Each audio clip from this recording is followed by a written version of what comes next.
সবার সামনে মারছিস, কষ্ট পেয়েছিস? তুই ক্লাসের সবচেয়ে ভালো ছেলে, ফার্স্ট বয়। স্কুলের সবাই কত আশা করে তোর কাছে, তাই না?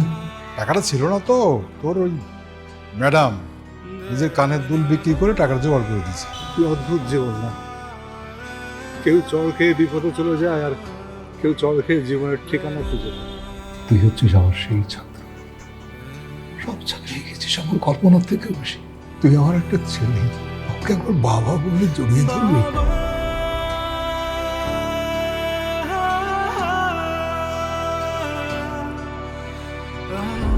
আমি আপনাকে বাবা বলে ডাকবো এখন থেকে।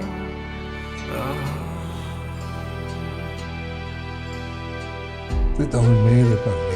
শেষ কবে তার কাছ থেকে কিরকম মানে এরকম ভালোবাসা, মায়া, মমতা পেয়েছি আমার ঠিক মনেও নেই। ছোটবেলায় বাবার পকেটের ভার কম ছিল, তাই বড় হয়ে নিজের পকেট ভারী করার জন্য খারাপ কাজ করছিস। তুই তো আমাকে দেখতে আসিস, তুই তোর স্বার্থ উদ্ধার করার জন্য আসছিস। আমি আমার কারণে আর তোমার সম্মানহানি হতে দিব না বাবা। সৎ মানুষ তার দুর্বলতাকে নৈতিকতার আড়ালে লুকিয়ে রাখে, এতে জীবনের সঙ্গে একরকম দূরত্ব তৈরি হয়। দূরত্ব কিন্তু কষ্ট আর ব্যথাটা বাড়ায়, কমায় না। ভুল করার ভুলের উদ্দেশ্য দুটো এক না। পাপ যে করে সেটা তার, পাপ এবং পাপীকে সহ্য করা দুটি হচ্ছে অন্যায়। আর আমার জন্য চিন্তা করতে হবে না, আমি যদি মনে টনে যাই দেখতে আসিস।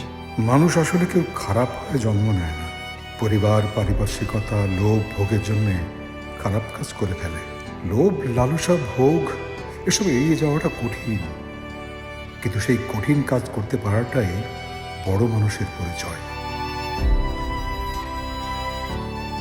জীবনের টানাপোড়েন না থাকলে, ক্রাইসিস না থাকলে মানুষ জীবনকে উপলব্ধি করতে পারে না।